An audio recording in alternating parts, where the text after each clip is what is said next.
Hey everybody! Welcome to the CB&Q and the CNW in Wyoming. Today is November 3rd, 2023. This is layout update number 48. I'm Mark Pruitt, Wind River Canyon Rock Patrolman.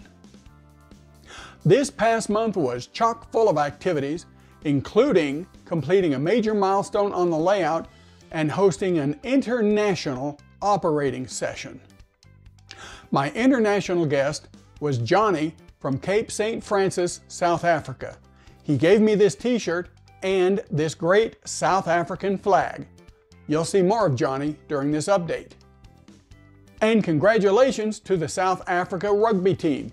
They're the first ever to win back-to-back world championships. Go Springboks! Moving on, the channel has nearly 950 subscribers at this point. If you're watching and like what you see, why not subscribe? Maybe you'll be the one to push the channel past the 1,000 mark. If you're watching on a computer, it's really easy to subscribe. Just click the little red locomotive in the lower right corner of the screen. Now, on with the show. In no particular order, I mounted the skyboard in Thermopolis, installed temporary tracks off the Greybull turntable, finished the Burlington mainline by installing the track through Douglas, held a really fantastic operating session, repaired the Powder River stock pens, and moved ahead, barely, with scenery there, added more plaster cloth to the Wind River Canyon, began working on the brass Burlington S-2 Pacific I bought a couple of months ago, and I purchased a brass Burlington R-1 Prairie. Let's start with the Thermopolis skyboard. For those who saw October's update, you know that in early September I installed the Thermopolis backdrop supports. 1 month later, in early October, I installed the top rails on those supports. On October 5th, I drove to Denver and picked up 4 sheets of 093 styrene I'd ordered a few weeks before. By the 16th, I had cut several of the sheets to the proper height and begun installation.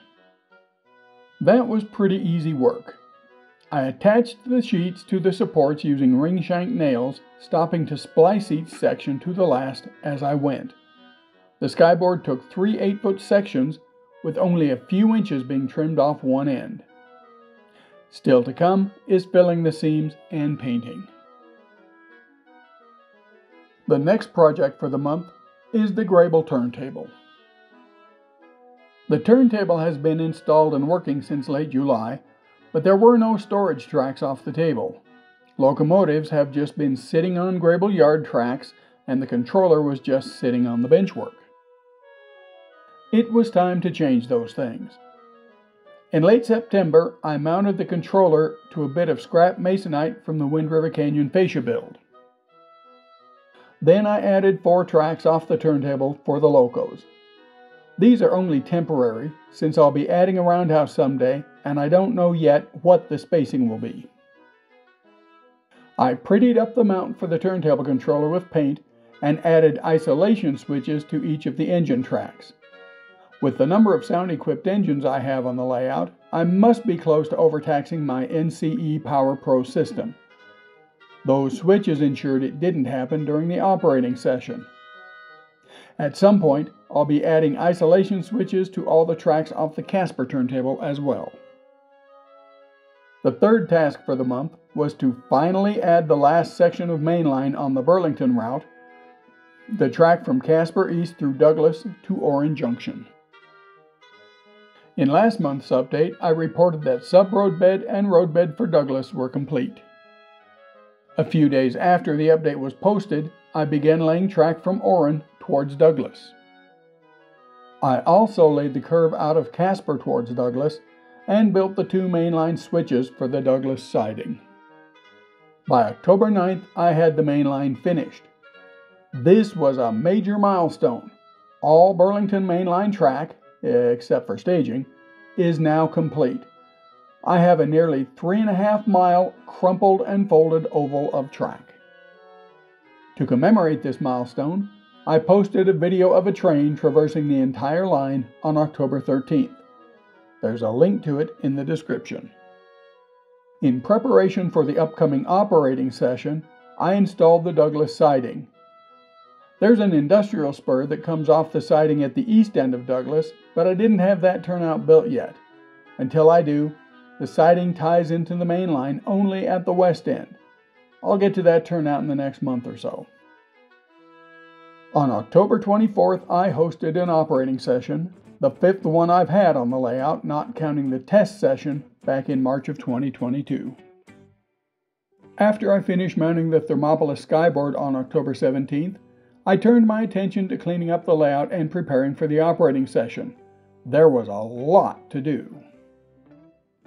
I had to get all the crap off the layout and clean the track, generate trains and switch lists in Operations Pro, then build the trains that would be waiting for the start of the session in staging.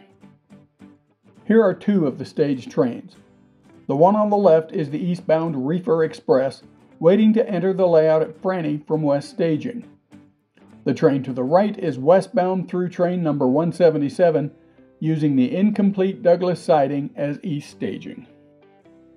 Here, the Nightcrawler, train 29, the westbound passenger train from Denver to Laurel, sitting awaiting entry onto the layout from another east staging location. Finally, the layout was ready. A couple days before the session, Johnny, a gentleman from South Africa I met through this channel, arrived and stayed with us for the operating session. We visited Kurt's layout here in Casper on Sunday. Kurt, one of the guys who's a regular operator on my layout and who hosts sessions himself, had just finished major work on his canyon scene. On Monday, Johnny and I made the 3.5-hour trip to Basin to visit Dave. We spent several very enjoyable hours running trains and visiting before we made the long drive back to Casper late that afternoon. Finally, the big day was here. Operations Day on the CB&Q in Wyoming. Several of the guys traveled quite a distance to be here, so we made a full day of it.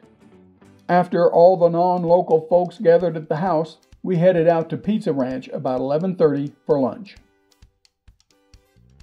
From left to right in this photo are Kevin in the hoodie, who came up from Harriman, Wyoming, a bit west of Cheyenne near the Colorado state line, Dave from Basin, Steve with his back to the camera from Evanston, Wyoming, about 5 hours from Casper, Johnny, who hands down wins the prize for greatest distance travel to be here. It's nearly 10,000 miles great circle distance between the two towns.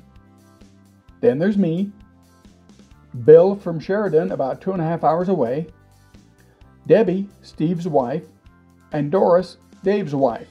My wife, Juing, is taking the photo. Bill, by the way, is the NMRA Northern Wyoming Division Superintendent.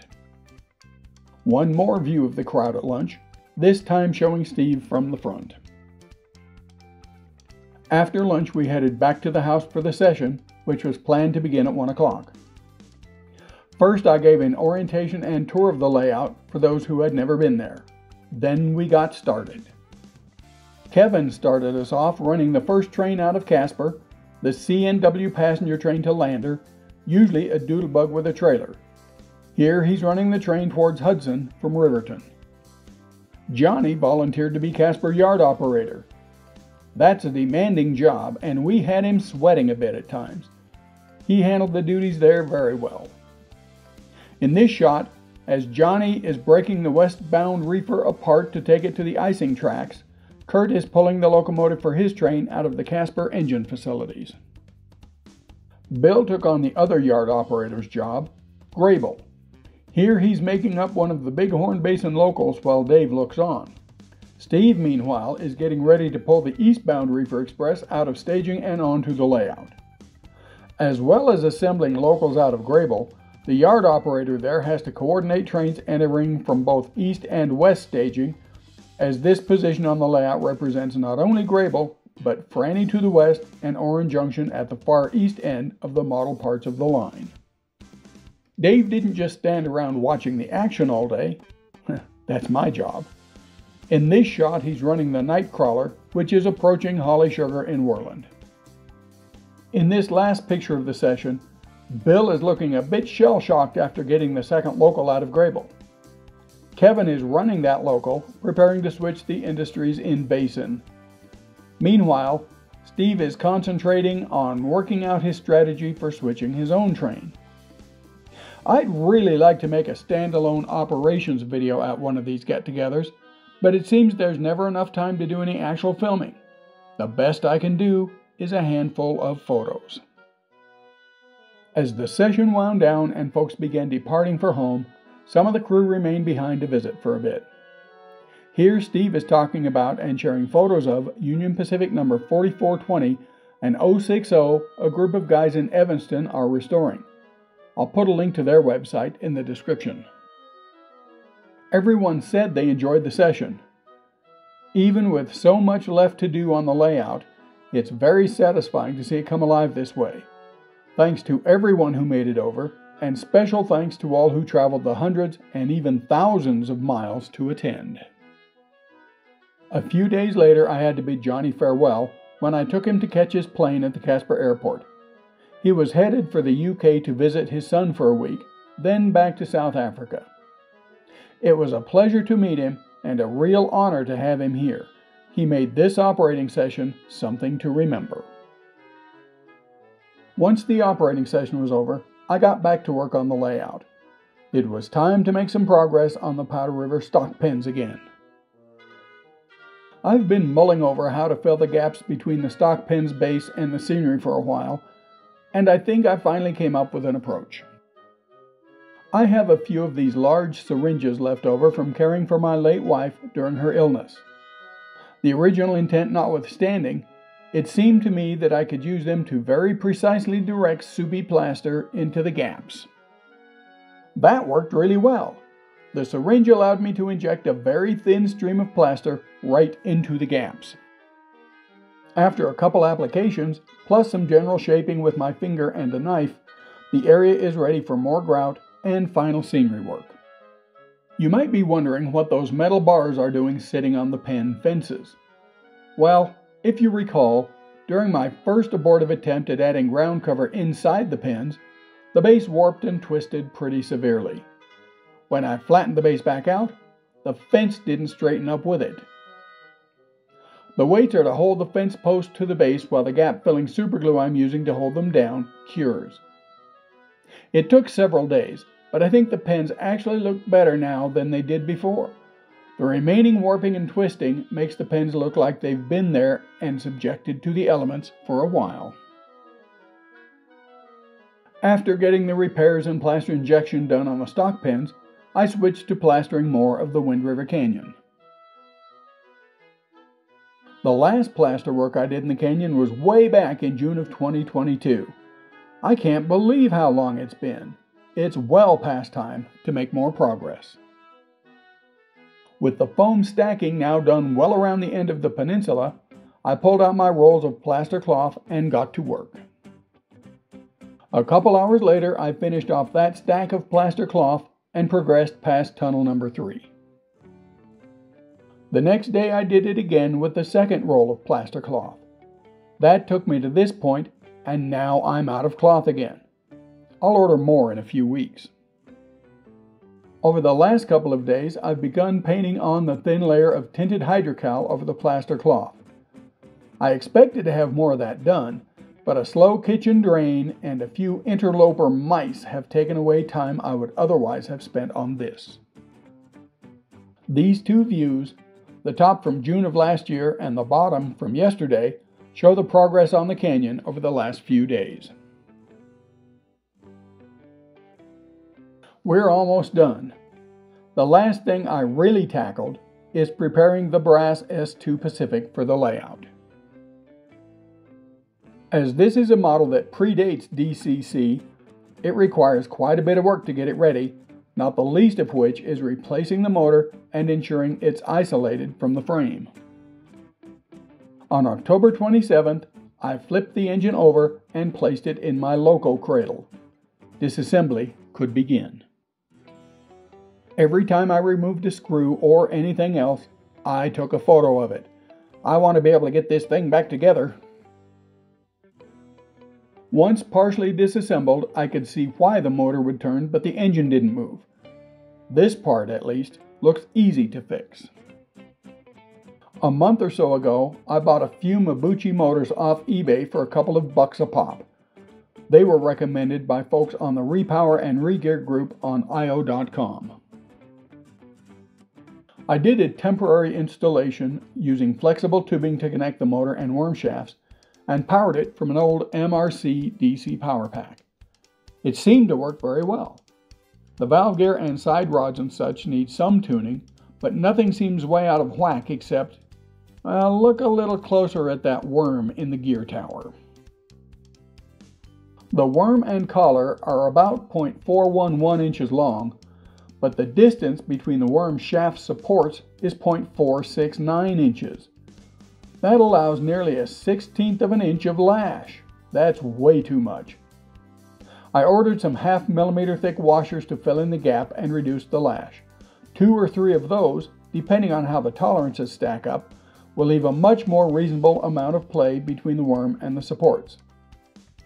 I've set aside the S2 to await arrival of the washers.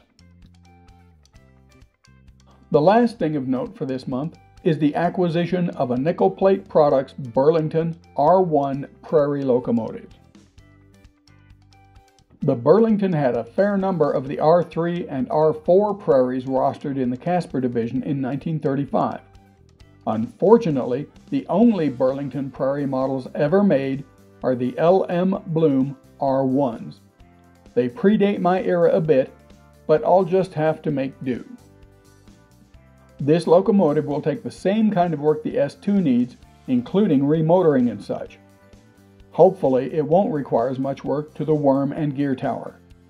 I'll tackle this one after I finish work on the S2. So there we have it. I don't have much in the way of specific goals to accomplish in November. I'll work on the S2 and hopefully the R1 certainly, and maybe I'll get the scenery work done at Powder River. I might also try to push farther with plastering Wind River Canyon. On the other hand, I could start construction of Powell at the bottom of the helix under Worland, or I might assemble a structure or two and put a few more freight cars on the layout. I'm still very short of tank cars. Who knows? I could start building the West Staging Yard throat. We'll see what direction my mood takes me. Thanks for watching, everyone. Stay healthy, stay safe, and I'll see you next month.